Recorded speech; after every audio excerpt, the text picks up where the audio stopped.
Ya estamos en contacto con el biólogo molecular, premio Nobel alternativo y presidente de la FUNAM, Raúl Montenegro. Buenas tardes, Raúl.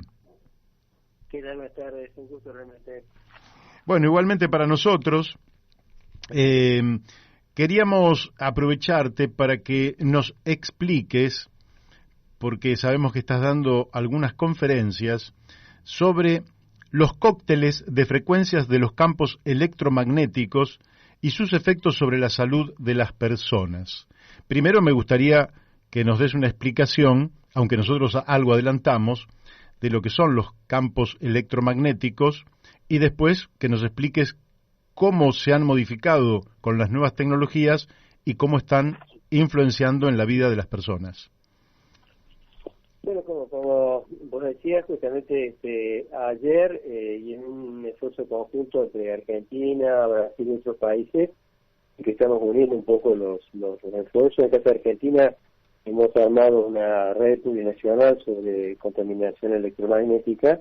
Entonces, la idea justamente fue la de hacer una explicación técnica y la centramos sobre dos partes, ¿no? El efecto electromagnético, obviamente, es energía, pero sobre lo que nos centramos sobre todo ayer fue, por un lado, en los campos magnéticos que generan los tendidos de alta tensión, por ejemplo 132 kV o los de media tensión, y después, yendo más a frecuencias más altas, también estuvimos justamente exponiendo sobre todo lo que es telefonía celular, todo lo que es uso de microondas, tanto en comunicación como en transmisión de datos. Y lo que hicimos fue, para cada uno de esos casos, ver qué es lo que se sabe sobre efectos en la salud, y después ver cómo estaba regulado en Argentina, y sobre todo mostrar, tanto en un caso como el otro, cómo las normas que tenemos nosotros vigentes son realmente totalmente permisivas, y bajo ningún punto de vista protege la salud, y lo que contrasta además con valores puestos en otros países. Y básicamente eso es lo que estamos haciendo, ¿no? Quiere decir que podemos decir que digamos a los campos electromagnéticos que ya existen, porque en la naturaleza existen, el ser humano ha incrementado esto exponencialmente. ¿Es correcto la palabra en este caso? Sí, no, la palabra exponencial es correcto. Lo que pasa es que a su vez son cócteles de frecuencias que no existían en la naturaleza. O sea, nosotros hemos generado estos cócteles, por ejemplo, yéndonos a un extremo del espectro electromagnético, que es las frecuencias extremadamente bajas. Allí están los campos magnéticos, por ejemplo, que generan todas las líneas de alta tensión, media tensión, y en donde mientras haya una distancia entre esas líneas y las personas, no hay riesgo. Pero cuando ya se empieza a ver que esos campos magnéticos actúan sobre las personas, valores más altos, allí ya tenemos problemas. Y justamente marcábamos ayer que desde el año 2000, con 2 metaestudios que hicieron los grupos de Greenland y sus colaboradores y de Argon y sus colaboradores, sabemos, en base a 20 estudios epidemiológicos, que es la base con la cual se hicieron estos metaestudios, que cuando niñas y niños menores de 15 años expuestos en forma continua, esto es importante, no es un momento, sino expuestos en forma continua a campos magnéticos por estos tendidos de líneas, por ejemplo, cuando esos campos magnéticos son iguales o superiores a 0,3 microtesla, que es la microtesla, la unidad de medición, puede llegar a duplicarse el riesgo de leucemia infantil, ¿no? Y lo que contrastábamos es que, por ejemplo, en Argentina las normas vigentes, que son obsoletas, muy antiguas, permiten límites de 25 microtesla, cuando estos trabajos encontraron efectos indeseados a valores de 0,3 y más, ¿no? Con lo cual vemos que esa distancia es abismal y se vuelve más enojoso cuando uno ve que en muchos países europeos para nuevos tendidos, nuevas obras, ya de hace bastantes años, tienen un límite de 1 microtesla, que nosotros tenemos 25, y sin mayor preocupación por parte de los entes de control, hablemos del caso, por ejemplo, de NACOM, de actuar tanto en los campos estos como en los que tienen que ver directamente con telefonía y transmisión de datos.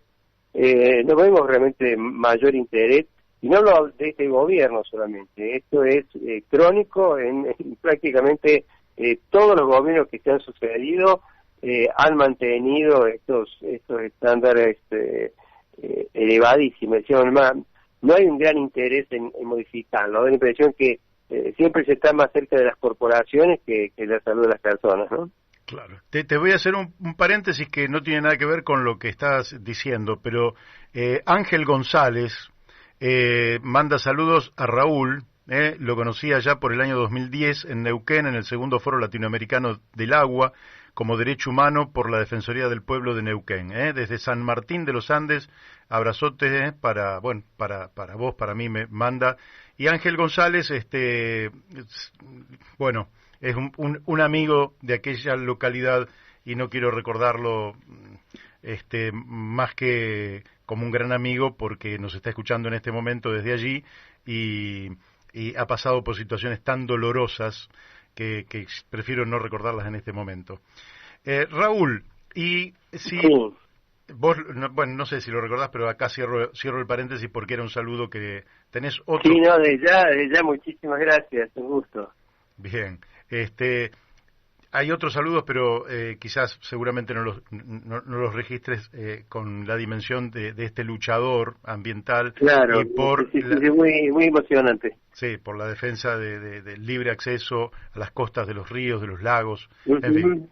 Bueno, ahora bien, nosotros seguramente el ímpetu de esta revolución que está avanzando de las comunicaciones, que nos va a llevar al 5G casi inevitablemente en el corto plazo, y seguramente vamos a estar sometidos a mayor densidad o mayores cócteles de campos electromagnéticos con lo que esto representa.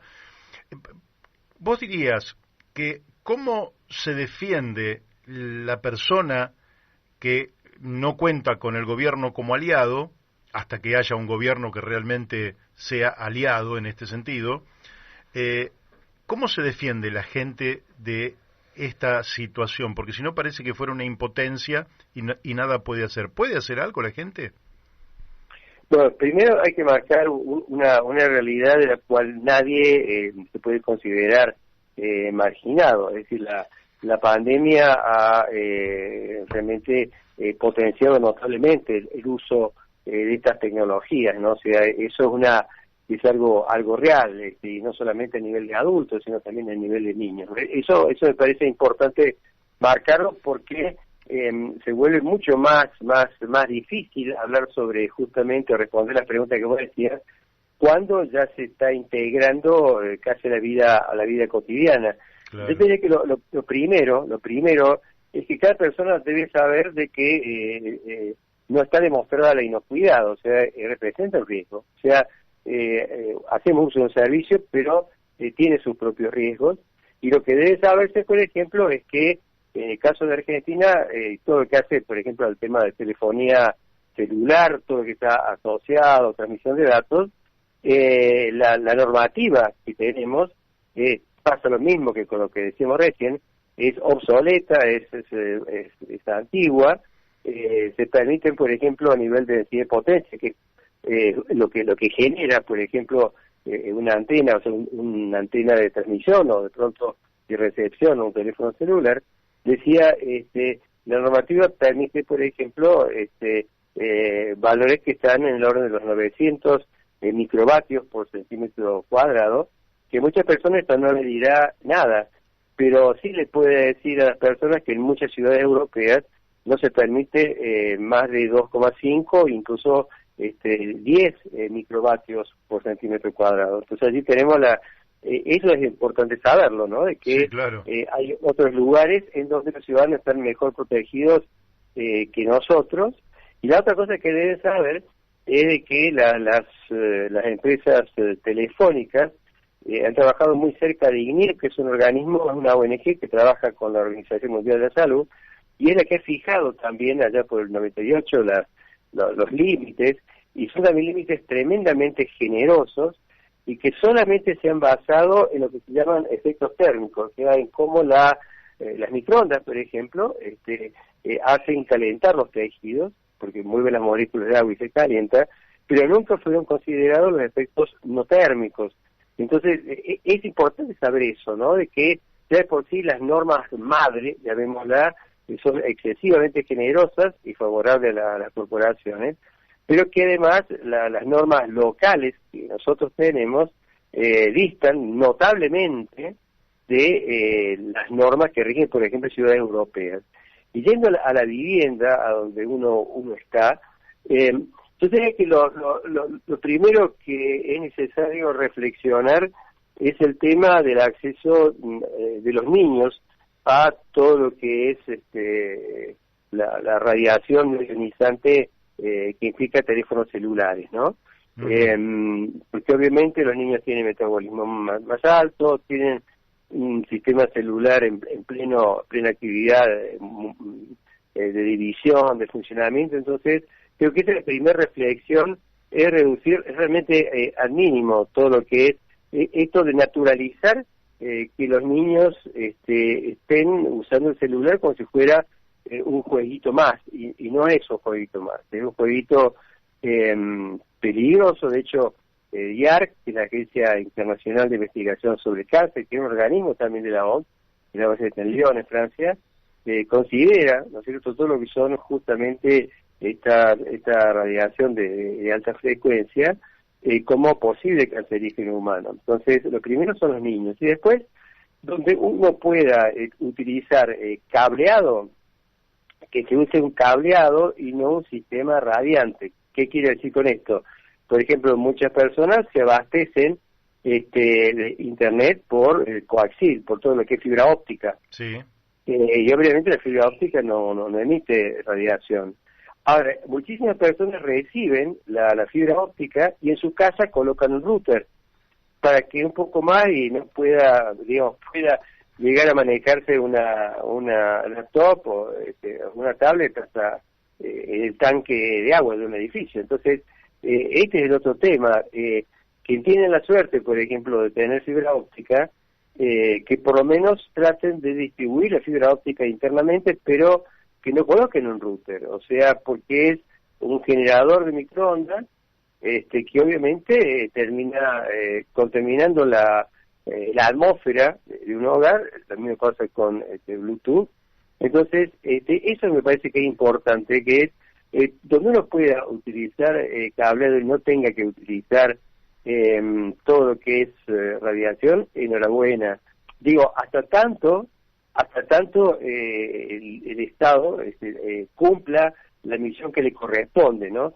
Es decir, que deje de ser casi como un amigo aliado de las corporaciones y se ponga realmente del lado de la protección de la salud, porque, insisto, no entiendo por qué un ciudadano europeo está protegido por su gobierno o nacional o un municipio y solamente el límite de 10, y yo acá tengo que recibir 900. Es decir, hasta tanto eso pase, cuanto más uno pueda reducir el exceso de uso, alejarlo siempre lo más posible del cuerpo, otro elemento importante.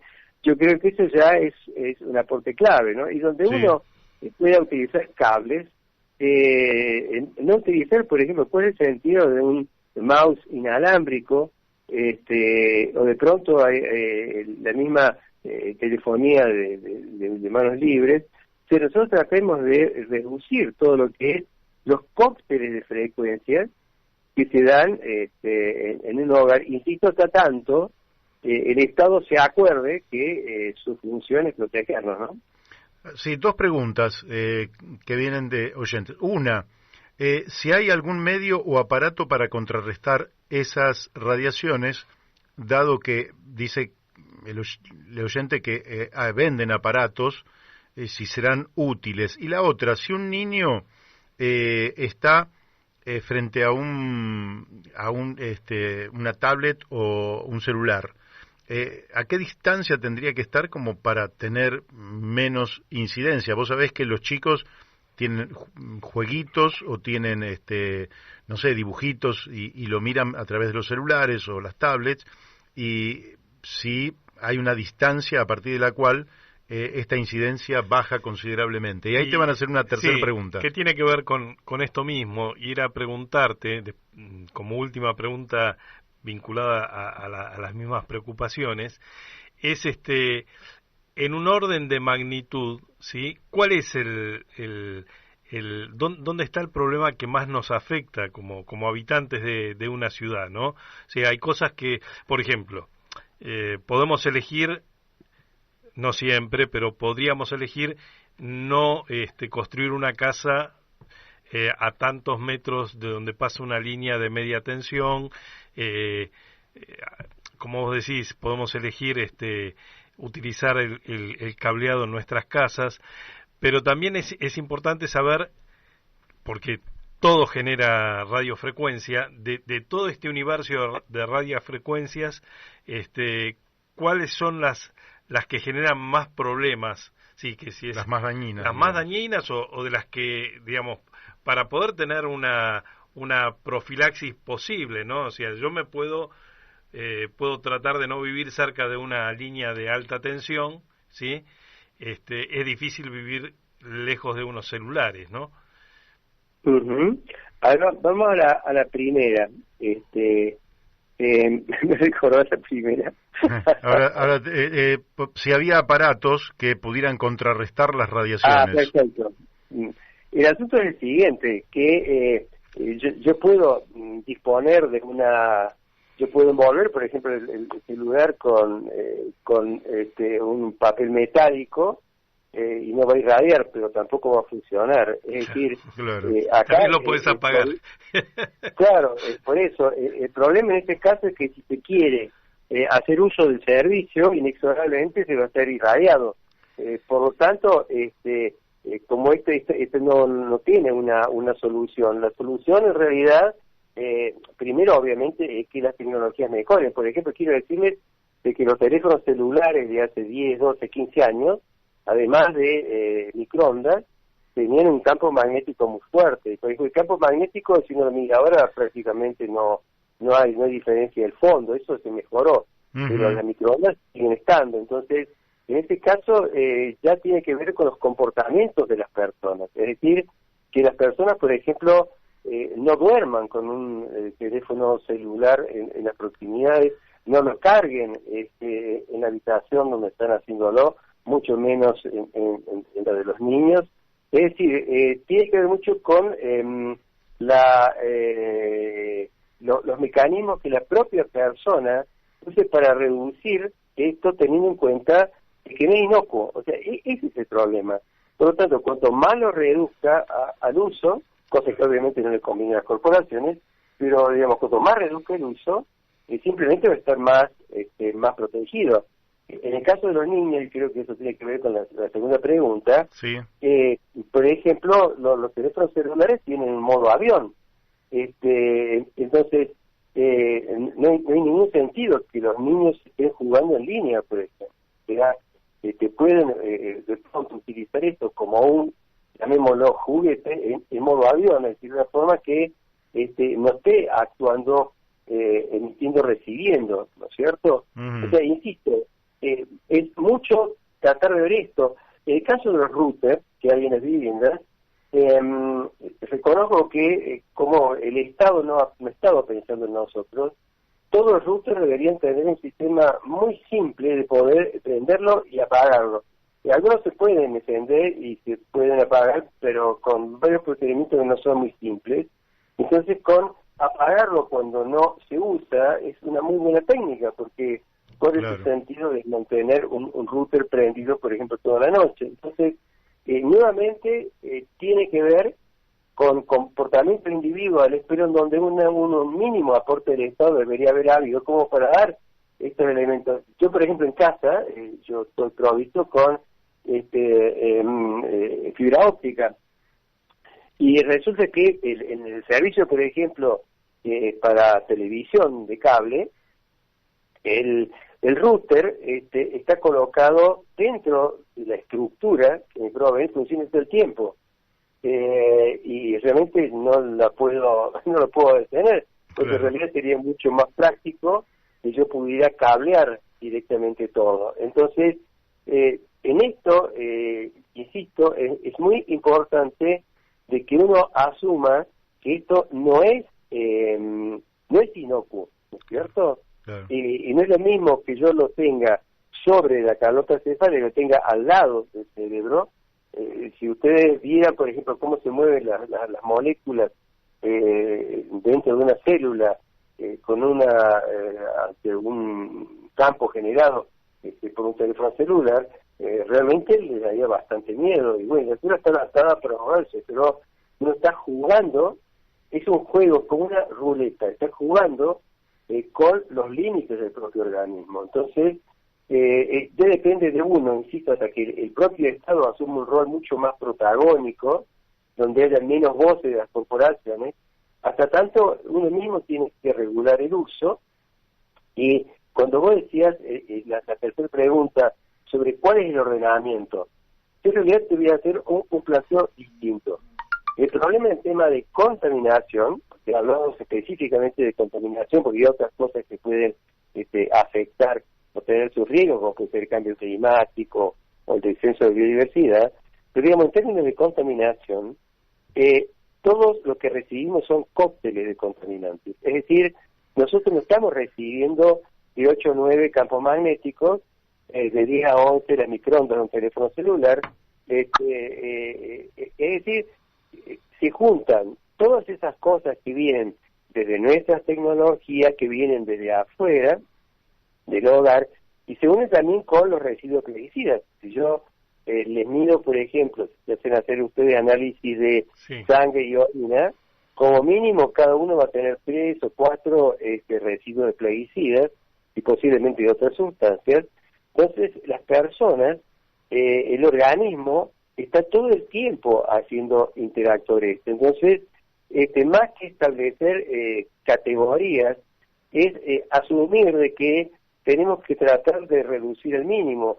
Hasta tanto el Estado haga un mayor control de plaguicidas, por ejemplo, todo lo que es, por ejemplo, verduras, aparte de lavarla muy bien, donde uno puede sacar la cáscara, se la saca, que no garantiza que estén todos los plaguicidas, los residuos plaguicidas afuera, pero una parte no va a estar, por ejemplo. Uh-huh. Entonces, te digo, es una situación casi como de ver cómo hace uno para autoprotegerse hasta tanto el Estado vaya teniendo límites más grandes. Piensen, por ejemplo, el glifosato, que es un herbicida pero de amplio uso, considerado probable cancerígeno humano por el IARC. En Argentina ni siquiera se está revisando el estatus del glifosato. Hay países como México que ya han tomado la decisión, no más glifosato, y progresivamente se va a ir erradicando. Acá ni siquiera se está debatiendo, y me estudio que muchos de nosotros, por ejemplo en Aviatera y en Chaco, caso control, o sea, de un lugar con los lugares más contaminados de Argentina por plaguicidas, en Aviatera, con los controles en la ciudad de Resistencia, todos tenían plaguicidas y todos tenían glifosato y AMPA, tanto los que estaban en la zona expuesta como los que no. Entonces, esto es una realidad, y obviamente la salud de las personas depende de cómo estos cócteles de lo que viene de afuera más lo que está adentro se combina para generar un riesgo. Entonces, yo creo que incluso sería interesante también por parte del Estado que hasta tanto se tomen decisiones de fondo, y creo que los organismos reguladores deberían hacer esto, por lo menos traten de generar medidas hasta que haya una inteligencia territorial, inteligencia gubernamental, que actúe sobre las causas. Vos decías, por ejemplo, el caso de los campos magnéticos, la gran ventaja que tienen para ese caso especial, y que insisto, cuando hay exposición continua es de riesgo para las niñas y para los niños, la distancia es un excelente método. Entonces, mientras se hagan los tendidos, por ejemplo, de alta tensión, con suficiente distancia, y se alejen de las viviendas los de media tensión, pero reducimos notablemente los efectos. Pero claro, si las compañías eléctricas, gubernamentales, e incluso las cooperativas eléctricas, se miran para otro lado y se resisten a adoptar estos estándares, y se sienten muy cómodos con el estándar ambiental de 25 microtesla, estamos en problemas, ¿no? Y de hecho, si ustedes lo piensan, esto que estamos haciendo ahora nosotros, es tratar de hacer algo así como pequeños elementos de autoprotección, hasta tanto los estados, el Estado, recobre la función que es la de protegernos, ¿no? Raúl, te voy a hacer la última pregunta simplemente porque el tiempo nos queda corto siempre, pero bueno, volveremos a charlar dentro de no mucho tiempo. La pregunta es, ¿qué sabes del 5G? Es decir, ¿implica una mayor exposición a estos campos electromagnéticos? ¿Es exactamente igual que los anteriores? Porque es evidente que lo van a vender planteando que tiene una eficiencia comunicacional 20 veces superior en la transmisión de datos en tiempo real, en fin, toda una cantidad de cosas que parecen muy beneficiosas, pero desde este otro lado, digamos, del efecto sobre las personas, ¿es igual al 4G o implica mayor exposición? Bueno, veamos, obviamente lo que ofrece el 5G es menor latencia, o sea que el tiempo entre los dos puntos clave de un sistema se va a reducir, por eso está muy ligado a lo que es el Internet de las cosas, ¿no? O sea, claro, la latencia supuestamente va a ser baja. ¿Cuál es el problema? Primero, que los ensayos, las pruebas que se están haciendo de 5G, por ejemplo, en Buenos Aires, son ilegales. Es decir, para que yo no entiendo cómo pueden permitirse hacer pruebas si no existe evaluación de impacto previo. No entiendo tampoco cómo puede ser que se estén ya colocando, construyendo antenas 5G, sin estar instalados sistemas, sino como las antenas son más pequeñas, tienen menor alcance, se necesita mayor cantidad.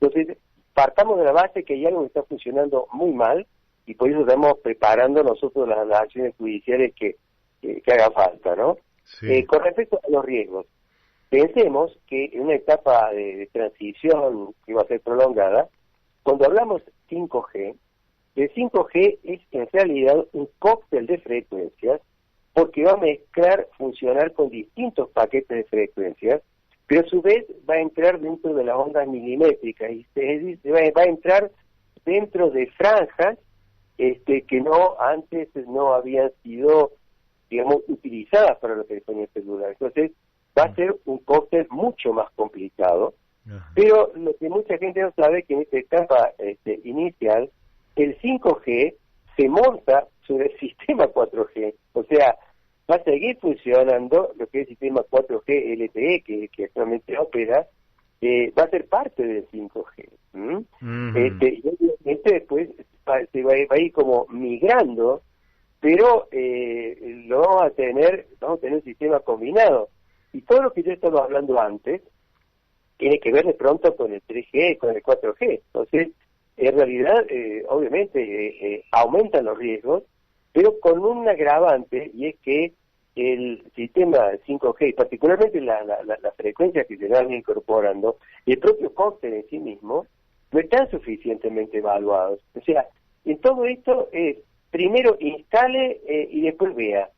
Y a su vez con una situación que es inevitable, usaba la palabra inevitable, que me da mucha pena y tiene una alta probabilidad estadística, y es que nuestras sociedades de consumo, y que no conocen todos los riesgos, y a veces aún conociéndolos, prefieren justamente llegar a sistemas con menos latencia, más rapidez. Muchas veces no se sabe cuál es el sentido de llegar más rápido a determinados lugares, Entonces, el problema en este momento, para mí pasa en esto, ¿no? De que es un sistema no probado. Por ejemplo, en el caso de la ciudad de Bruselas, en Bélgica, cuando quisieron hacer prueba del sistema 5G, las autoridades municipales dijeron no lo van a poder usar porque nuestras normas actuales, a los valores con que opera la 5G, no es posible. Entonces, no les permitieron hacer las pruebas. Quiero aclarar que acá en Argentina, no solo que se hacen las pruebas, sino que aparecen como noticias, se distribuyen las noticias, se está justamente montando toda la red con que va a funcionar el 5G. Entonces, yo realmente lo que siento es estar en una republiquita bananera, pero con una complicidad muy grande de nosotros mismos, los usuarios, ¿no? Uh-huh. Y cuando uno piensa sobre todo en los niños y las niñas, yo tengo mi niña más pequeña, tiene 7 años, y para mí es un elemento de referencia, ¿no? De las cosas que uno le va creando alrededor y que crea cada vez más riesgos. Y no me parece realmente razonable que para que un grupo de gente se haga cada vez más inmensamente rica y para que mucha gente pueda bajar tremendamente rápido un archivo que tenga, le estemos comprometiendo, por ejemplo, la salud a una niña o un niño. A mí no me parece realmente razonable. No es razonable, efectivamente. Bueno, Raúl, te agradecemos muchísimo la participación y quedamos, si te parece, para una nueva entrevista dentro de no mucho tiempo. Va a ser un gusto. Que tengan muy lindo resto del día y cuídense mucho. Muchísimas gracias. Bueno, hemos hablado con Raúl Montenegro, biólogo, Premio Nobel Alternativo, presidente de la FUNAM. Vamos a la tanda de la radio y después volvemos aquí con Carlos Matos y Rodrigo Romera.